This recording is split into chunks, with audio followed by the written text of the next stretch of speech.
teach students how to think, how to solve problems. There is an additional 3 years of training that happens after they graduate, which happens in offices like these. And that's certainly where I learned, was in an office, really how to put a building together, and that's not something that we can do entirely in school. There will always need to be an internship requirement in order to be able to detail a building, or to really, education can't really quite cover that.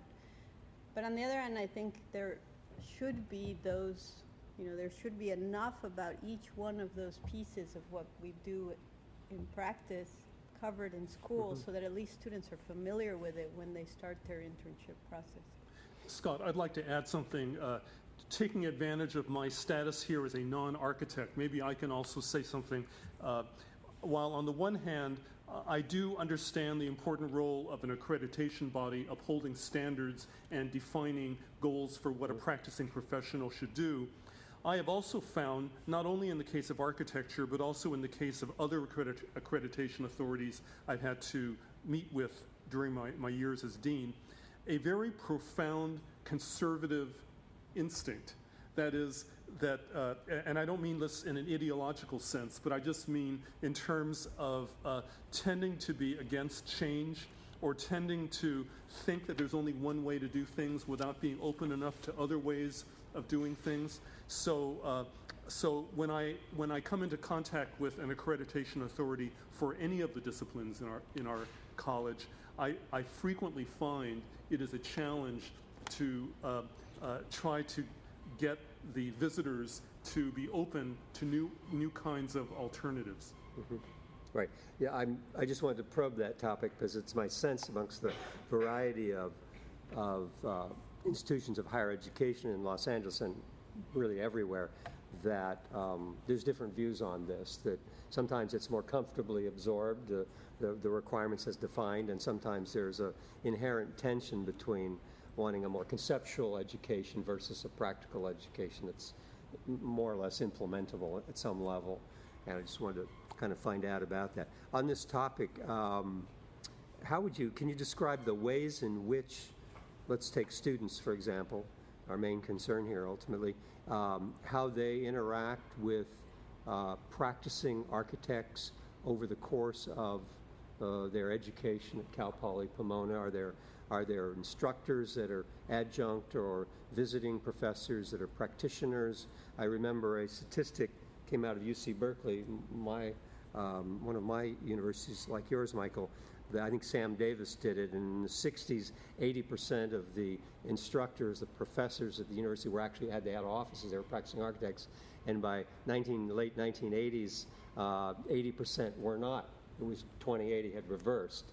And I don't know the cultural issues for all of that, but how do professionals interact, or is that an important thing, or will that really happen later when they get their degrees and then they're brought into offices, for example? Well, we have a mix of sort of true academics and practitioners. We certainly have really the core, so the first 3 years, the kind of core of the education is typically taught from people within the school, who are either lecturers or who are full-time academics. And then as they progress, we tend to bring in more people from outside, so to teach advanced topic studios or to have seminars or other kinds of classes as they move up, and those tend to be practitioners. So there's a pretty good mix. In terms of, Michael was talking about the fact that we've had to very quickly in the last, we sort of very quickly had to rejig the whole curriculum because of this requirement to reduce our units that came down from the Chancellor's office. One of the things we started looking at is the relationship between studio and the lecture component of the studio, which most universities have. They have a studio and then there's a lecture. That's typically been done by the same studio instructor. So the studio instructor teaches a lecture, whether they're doing a studio about preservation, then they teach a 2-hour lecture and then they teach the studio. One of the things that we're experimenting is for advanced level studios is to remove those 2 units, the lecture units, and give them to somebody else. So the idea with that is to give them to either a technical consultant or a structural consultant or a material consultant that would then come into the studio and serve as a kind of second set of eyes for that studio project, and that would also be somebody that the students can bounce ideas off in terms of the feasibility of their project. So not to limit the kind of enthusiasm or the kind of conceptual projects that they're doing, but to sort of give them a little bit of a reality check to say, okay, if you're interested in a 200-foot cantilever, how would that be possible? And these are the kinds of things that you would have to do. Or if you're interested in transparent concrete, this is the kinds of research that are available.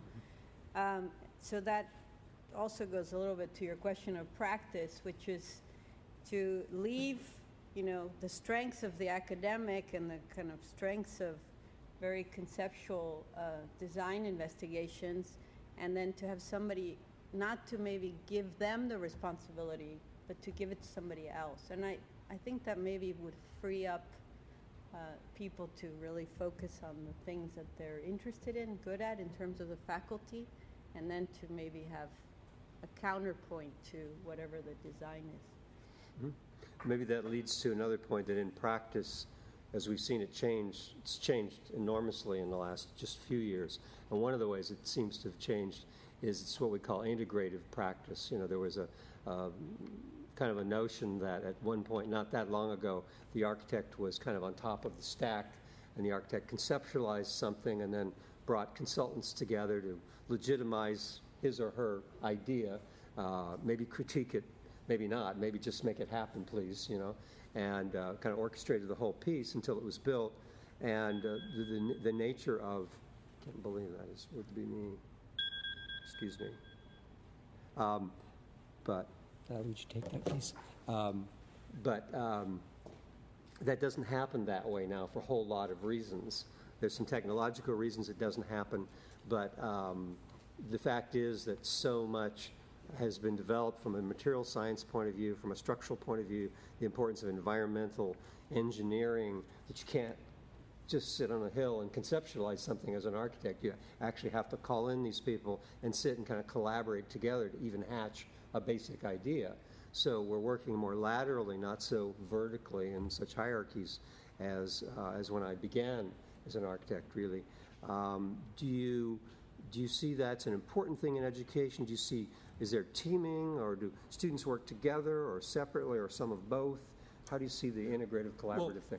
Scott, we really emphasize teams a lot. And by that, I mean both teams among architecture students, but also interdisciplinary teams, so that the future practicing professional gets the experience of how do you perceive the difference in worldview between the way an architect looks at a city as opposed to how an urban planner or a landscape architect or an engineer looks at it. So the teamwork is very important, and the ability to collaborate with others and to have people skills is something that's important as well. But Sarah can probably add something more about the role of teams. Do you have interdisciplinary studios where you'll have a landscape architect and an architect, Yes. Urban planner, whatever? We have one of our alumni here. She's nodding her head. Mm-hmm.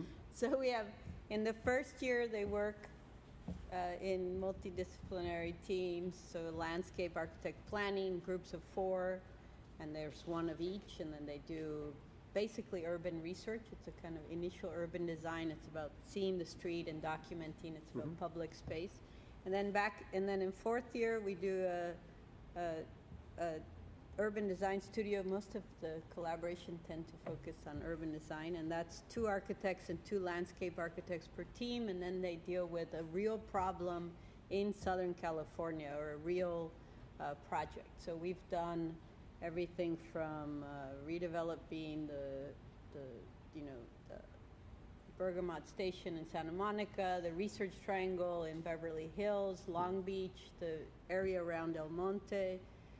We've done Whittier, and they all tend to be, which is nice because we work with the cities, and and then the city set the problem. They serve also as feedback to the students in terms of providing the EIRs, all of the kind of background information, and then the students, and then the faculty team teach. So there's one landscape architect and one architect per section, and then the students are together.